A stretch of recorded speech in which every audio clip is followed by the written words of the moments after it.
dlhopisový program je vlastne forma, ako prísť k ďalším peniazom pre obec v týchto ťažkých časoch.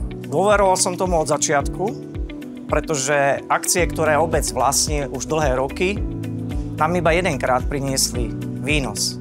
A tento program nám umožňuje mať pravidelný výnos, pravidelné finančný príjem pre rozpočet obce. Zhodnotili sme to aj s našimi poslancami, že to je jedna z mála vecí, kde obec môže niečo získať aj naviac, okrem tých, čo dostávame od štátu. My máme s vodárenskou spoločnosťou už dlhé roky dobré vzťahy, kopu zmluvných vzťahov máme a nikdy nás vodárne nepodviedli, naopak je to dobrý partner, ktorému dôverujeme, preto sme aj do dlhopisového programu šli.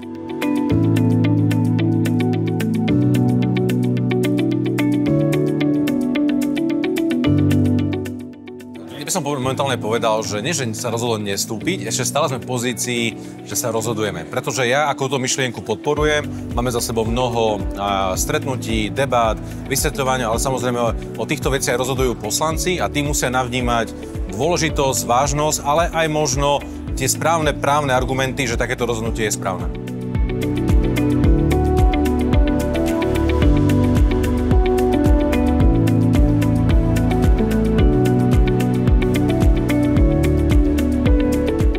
Jednak sme boli v kontakte s pracovníkom vodární, pánom Smoradom, ktorý nám na tieto otázky kvalifikovane odpovedal.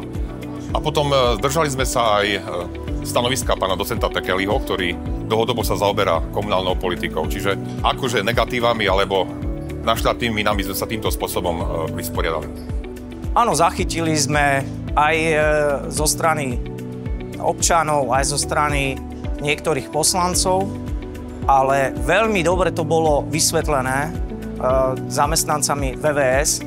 Sme sa rozhodli, že je to jedinečná príležitosť, ako použiť výnos na zlepšenie života našich občanov.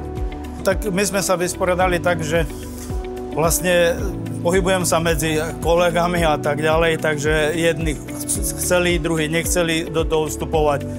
Ale my, naša obec, sme hneď povedali, že keď máme možnosť dať čo využiť, tak to využijeme, lebo nevieme, čo bude o 5 rokov, nevieme, čo bude o 20 rokov.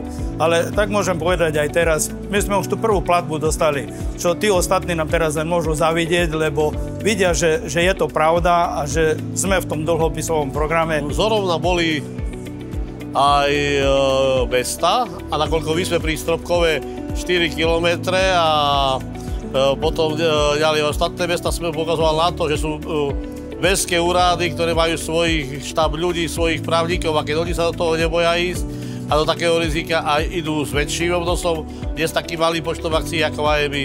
Takže kľudne môžeme ísť my do toho. Ja som videl, že hneď som, alebo pocítil, že ten program, že bude dobrý a že podarí sa to. A mám kolegov, starostov, ktorí do toho neišli, teraz ich presvedčame, že ich mohli prísť, že už jak vidia konkrétne financie, že máme na účtoch, už teraz aj sú takí, že no a ja som mohol ísť ďalej, bohužiaľ. Ale ešte majú čas.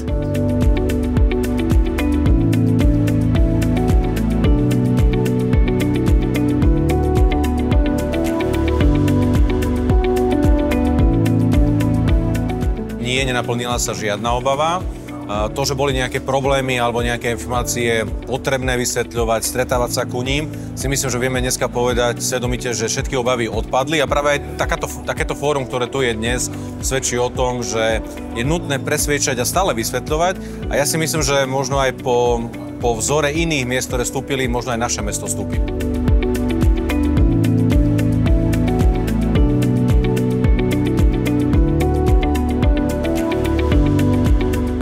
My sme vlastne prvý výnos, ktorý nám prišiel koncom januára, predstavoval sumu cirka 8 000 eur. Není to vlastne za celý rok, je to podiel, odkedy sme vlastne vstúpili do dlhopisového programu, ale po rozhodnutí o vstúpení do dlhopisového programu sme sa ako obec rozhodli, že sme zobrali úver a vlastne tento výnos použijeme každoročne na splácanie tohto úveru.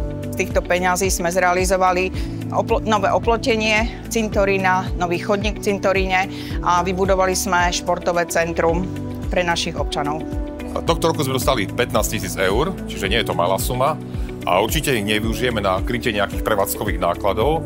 ale plánujeme ich využiť na športoviska. To znamená niečo pre mládež a pre športovanie chtivých ľudí, občanov. Na rozvojové projekty a na spolufinancovanie týchto projektov. Momentálne potrebujeme podporiť výstavbu chodníka, čož je veľmi dôležité, aby sme zlepšili kvalitu pre našich občanov, kvalitu života, myslím. V januári nám prišli prvé nosy, bolo to necelých 3000 eur. Samozrejme, v rozpočte, aké sme stavali rozpočet, mali sme plány, že ich budeme dávať do Enviro, nakoľko budujeme kanál, že budeme pripravovať ďalšie projekty. Lenže situácia je taká, že ich môžeme normálne na činnosť obce. Hej? Lebo momentálne obce zapasia s takým deficitom, že je niečo nenormálne a buď budeme svietiť, mať otvorenú školu, alebo sa budeme venovať, čo sme mali aj v pláne Enviro, ale momentálne prednosť má normálny chod obce. A tieto peniaze nám prispievajú k tomu, aby mohol byť.